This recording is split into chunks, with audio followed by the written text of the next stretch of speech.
When Bruce Lee came along, he was the coolest person on earth. In the 1970s, when the Bruce Lee movies came out and I was a little kid, I was blown away. The 1970s was a golden era for Chinese kung fu movies. And right at the heart of this movement was a young martial artist named Bruce Lee. He was charismatic, fierce, and capable of superhuman stunts that were so incredible no one would believe them if they were not recorded. Join us as we take you deep into the story of one man who blurred the line between make-believe and reality, starting with one of his most fascinating stunts, the one-inch punch. Kung fu movies might just be the original Asian fusion, and Bruce Lee is the man who bridged the gap to American culture with a popularity few could have predicted. The arena was packed to the brim, everyone watching, waiting for the first attack. Standing on the mat, a few meters from the barriers, was the legendary Bruce Lee, his sparring partner, and several martial arts students whose eyes were filled with the same longing as the crowd. Lee, standing mere inches from his sparring partner, studied the scene like a true master. He knew what to do to make the crowd go wild. The chair on the stage was proof that he'd done this before, and definitely didn't want to hurt the sparring partner. Then, at just the right moment, he pushed out his fist, and down went the other guy, straight into the chair that had been perfectly placed to catch his fall. That was the one-inch punch, and yes, it's exactly what the name sounds like. Imagine standing just 1 inch away from your opponent and delivering a strike so powerful it could knock him clean off the ground. It wasn't about the power, or the muscle mass, or the physical difference between Lee and his opponent.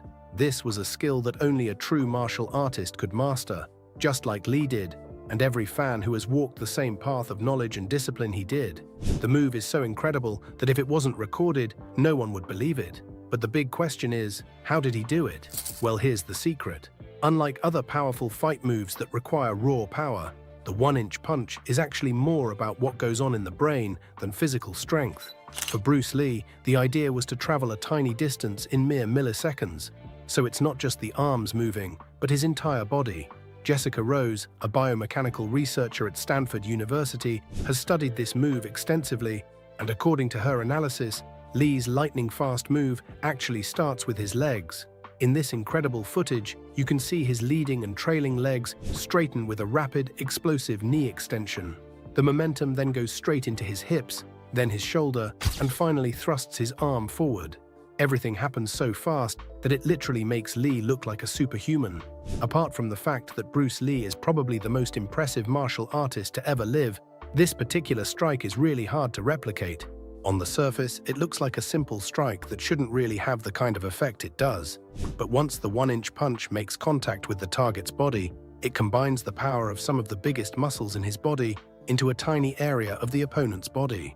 The idea isn't to strike a large surface area, but to deliver a powerful punch from a tiny distance into a tiny part of the body. But if you thought the one-inch punch was impressive, you should see the actual clip of Bruce Lee doing his infamous two-finger push-ups. The two-finger push-ups. 1,500. That's the number of push-ups Bruce Lee could do at a stretch without breaking. But what's more impressive than doing an insane amount of push-ups? Probably placing his entire body weight on just 2 fingers, non-stop 200 times in a row. While most people would struggle to complete 10 push-ups before breaking down, the legendary Bruce Lee proved he possessed superhuman abilities with his 2 fingers push-ups. Not surprisingly, his record remains unbroken till today. And yes, it's an actual record certified by the Guinness Book of World Records. Not that several people haven't tried to break it. Ali Valizadeh Qajeshahi, an Iranian martial artist, currently holds the record for the most 2-finger press-ups done in 1 minute. But even though he managed to do 74 within 60 seconds, he still couldn't beat Bruce Lee's record. Earlier in 1950, Paul Lynch from the UK broke the Guinness World Record for the most consecutive 1-finger push-ups, grinding out 124 before giving up. Obviously, that wasn't the same category, but even with that in mind, it still doesn't beat Bruce Lee's record. Safe to say, Lee was a once-in-a-lifetime athlete with superhuman abilities that may never be replicated in any other human. And that's not just his fans glazing him. Even Joe Weider, famously known as the father of bodybuilding, described Bruce Lee's physique as one of the most defined he had ever seen. But that's not the only push-up record he held in his lifetime. As the story goes, Bruce Lee could do 400 push-ups with one hand as well. But was it all just for show-off, or did the push-ups help improve his fighting abilities? Well, the truth is, Bruce Lee's two-finger push-up routine was actually part of his personal martial art philosophy, known as Jeet Kune Do. As a master martial artist, he combined a wide variety of other fighting techniques, including Tai Chi, Wing Chun, street fighting, and even boxing.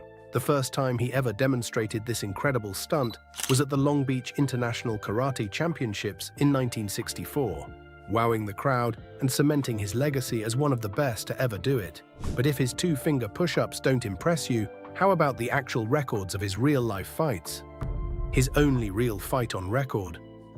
From his brutal fight against Chuck Norris in the Roman Colosseum to his 10v1s in Fist of Fury, Bruce Lee really has some of the most iconic fight scenes on television.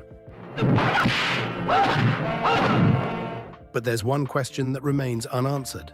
Did he actually fight in real life? The short answer is yes. However, the bad news with that is that most of his fights were not recorded on camera, as he preferred to fight in secret. As for the good news, we actually have real footage of a Bruce Lee fight filmed during the 1967 Long Beach International Karate Championships in California. Here you can see Lee facing off against a few of his top students.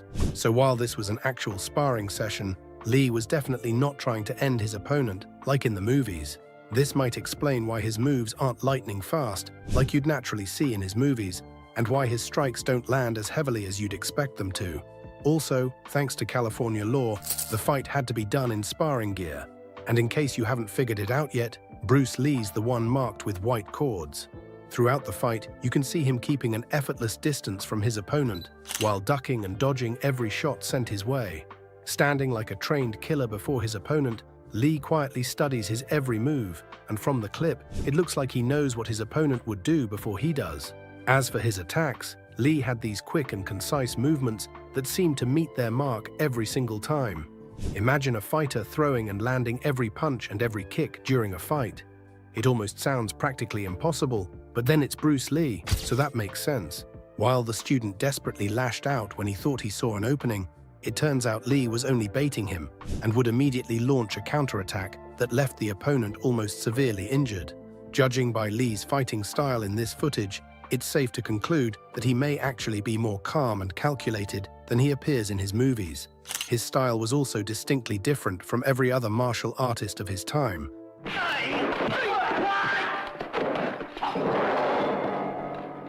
Because instead of focusing on a single martial art style, he learned to mix multiple styles to create a lethal combination that no one has ever been able to replicate. But this wasn't just for his movies alone, as he also utilized these skills in actual real-life combat. Bruce Lee versus Wong Jack Man. When the official karate magazine published its July 1980 edition, one story stood out above every other article in the publication.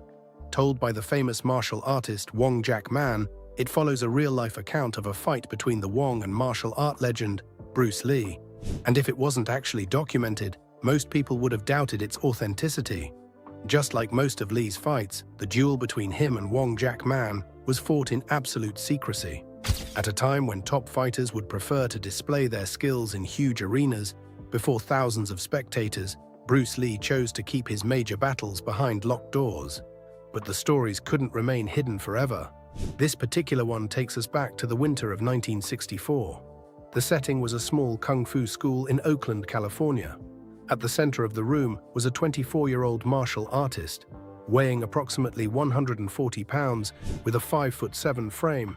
He wasn't really famous yet, but within a few years, this man would become the biggest martial star in all of history. His name was Bruce Lee. Right beside him on the stage was another fighter, weighing 135 pounds. Standing at 5'10", this fighter was slightly taller, and just like Lee, was also of Chinese descent. His name was Wong Jack Man. In this fight, there were no rules, no referees, no safety equipment, and no record to tell us how the entire thing really went. The only source we truly have would be Bruce Lee's wife, Linda, who recalled that 13 people were present that day, including herself. In her book, Bruce Lee, The Man Only I Knew, Linda documented the fight as follows. to bring the beauty of his martial arts, Chinese Kung Fu. First, Bruce Lee and Wong Jackman came out, bowed formally, and then began to fight. Wong, adopting his Wing Chun style, threw a series of straight punches. But Lee was faster, and his punches landed harder. So hard that Wong's men tried to stop the march just a few minutes after it started, but James Lee warned them to allow the duel to continue. Apparently, the attack became so intense at some points that Wong actually turned and ran. But Bruce soon caught up with him, and with one swift motion, brought him to the ground. Wong surrendered, and the fight was over shortly after it started. The victory was swift, depicting how incredibly powerful Bruce was. But according to Linda, it also pushed Lee to train harder so as to perfect his unique fighting style. Of course, this story has been disputed many times, especially by Wong himself, who claimed that he wasn't beaten to a pulp, didn't beg for his life, and definitely wasn't tackled to the ground. Unfortunately, the only person who can truly confirm or dispute this story died a couple of years after this fight took place. However, how do we talk about Bruce Lee's amazing skills without mentioning his favorite weapon of all time? Master of Nunchaku. With 5 of his most popular movies featuring the nunchaku, it's not surprising that it's become synonymous with Lee himself. However, what most people don't know is that Lee absolutely hated them at first. Although nunchucks have been a vital part of martial arts for about 400 years, they weren't exactly the weapon of choice in the 60s and 70s. Not that they didn't help during combat. But when you're trying to make a martial arts movie, a nunchaku is the last weapon you'd want to showcase.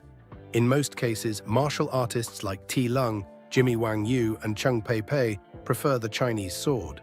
But everything changed in 1971, when Bruce Lee brought the nunchaku into mainstream attention, and it's all thanks to one man, Dan Inosanto. Most people don't know who this guy is, but during Bruce Lee's glory days, Inosanto was a prominent martial artist who trained with him regularly. It was during one of their training sessions that he introduced Lee to the idea of using nunchucks in his movies.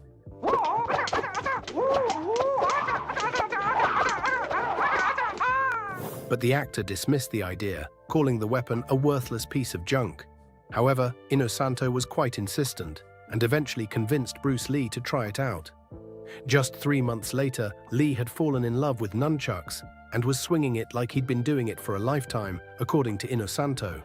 The first time he used the nunchucks in a movie was in 1971 when he released Fist of Fury. The action sequence in the movie alone gave nunchucks massive PR, and just like that, they were cool again. There was even a scene in Game of Death where Lee had a nunchaku fight with Inosanto himself. And although the movie was never completed before Lee's death, the released footage of the film showcased Bruce Lee's nunchaku skills. But as wild as these clips may appear, it's nothing compared to the real-life footage of Lee playing against a professional ping-pong player using a nunchaku. Instead of using a racket like a regular person, Lee summoned his superhuman abilities and incredible reflexes by countering every attack and eventually defeating a professional player in his own sport, all while using equipment that wasn't built for that kind of sport. Sure, Bruce Lee made it look easy, but in reality, nunchucks are incredibly hard to use. Many have tried and failed, and many more have walked away with injuries while trying to wield this simple but lethal weapon. Speaking of lethal weapons, did you know that Bruce once broke an opponent's skull with his bare hands? Bruce Lee versus Yoichi Nakachi. There is a story written by Bruce Lee himself in his diary dating back to 1960. It takes us back to the Seattle Edison Technical School when Bruce got challenged to a fight by a Japanese martial artist known as Yoichi Nakachi, and since he isn't the kind of guy to back down from a fight, Bruce Lee accepted. What nobody expected was that this fight would soon become the bloodiest IRL fight of his career. November 1st, 1960.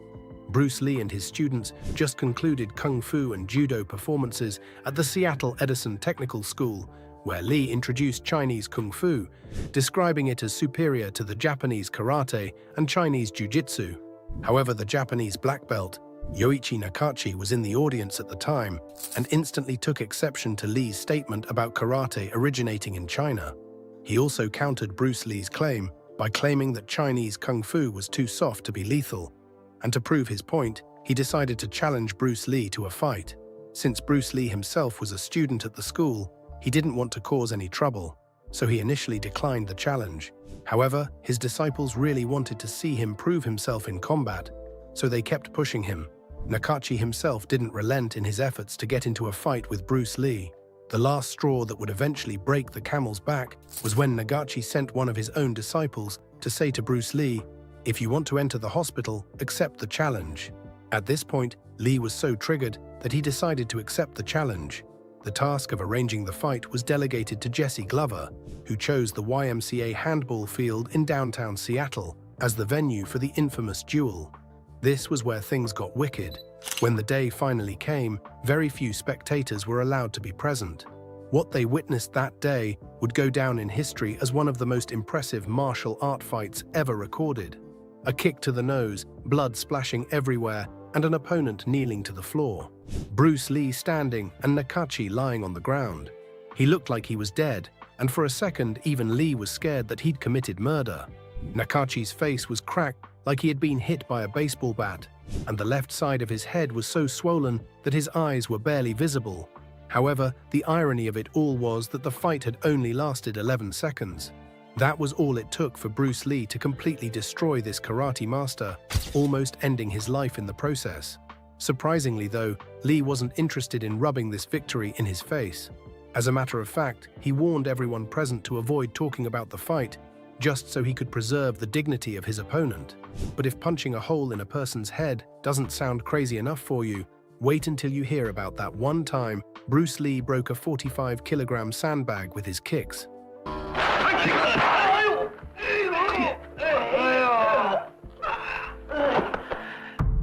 But before we get into all that, check out our subscribers pick for today. Joe Rogan has always spoken about Bruce Lee's legacy, especially the fact that if these Bruce Lee moments were not recorded, no one would believe it. During an episode with comedian Brian Redvan, he credited Lee's contribution to the sport that came to be known as mixed martial art. Some would even go as far as claiming that Bruce Lee was responsible for the birth of MMA, which wouldn't be far-fetched, to be honest. According to Rogan, the movie Enter the Dragon was the first time that form of martial arts was witnessed by the public, setting the foundation for an industry that would later dominate sports entertainment.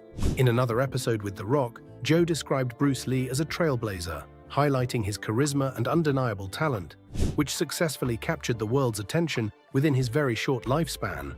But do you believe that Bruce Lee is truly responsible for kickstarting mixed martial arts? Let us know in the comments below. Now let's explore the story of how Bruce Lee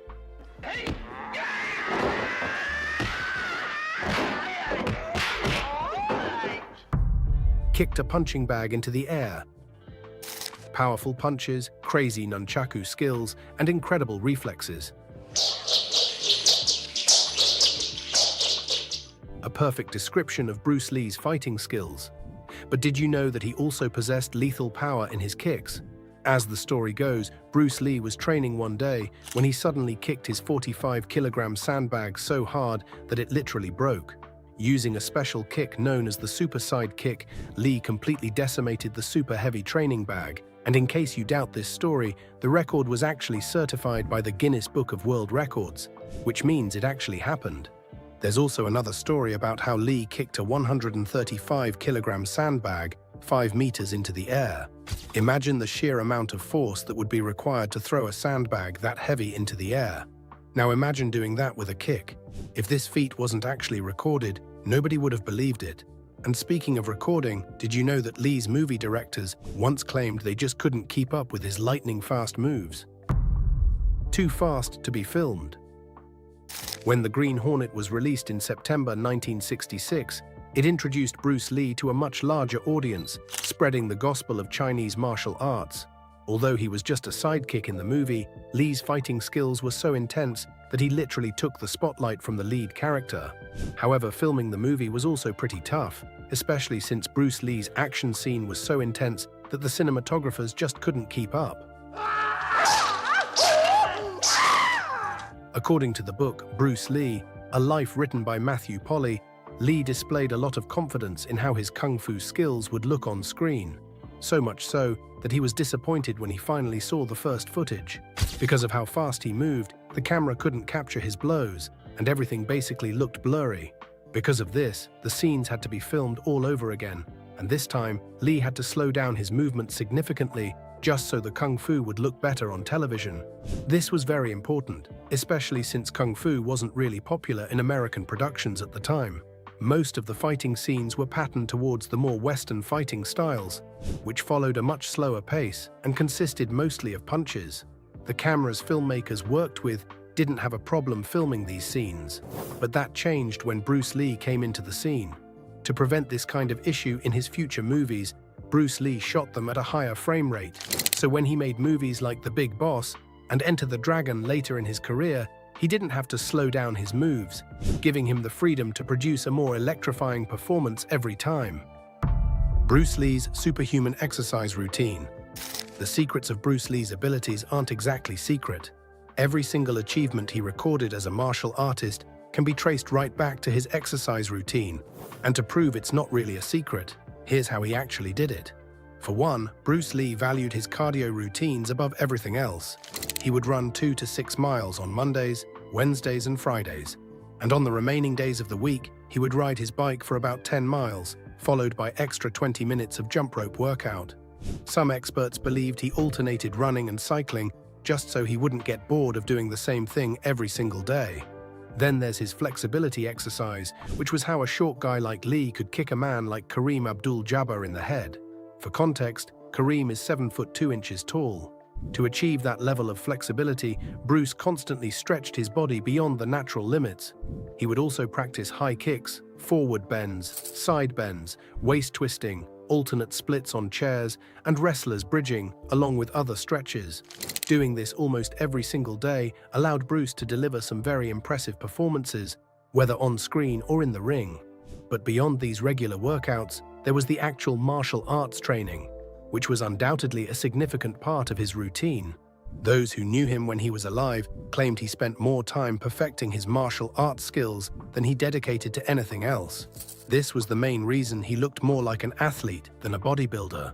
For more perspective, here's what his training schedule looked like. On Mondays, Wednesdays, and Fridays, Lee was dedicated to his punching training. He would practice shadow boxing, spend some time on the heavy bag, do some footwork drills, and occasionally spar with other fighters. The remaining days were spent perfecting his kicks, practicing with the heavy bag, some footwork drills, and just like with punch training, he would also spar with other fighters occasionally. While there's no actual picture of Lee lifting weights, Bruce Lee actually did a lot of weightlifting. However, the goal wasn't to boost his appearance. Instead, he just wanted to build the kind of extra muscle he needed for real-life battles. Like that one time he knocked a man's shoulder out of its socket with a single slap. Thank you for watching. See you in the next one.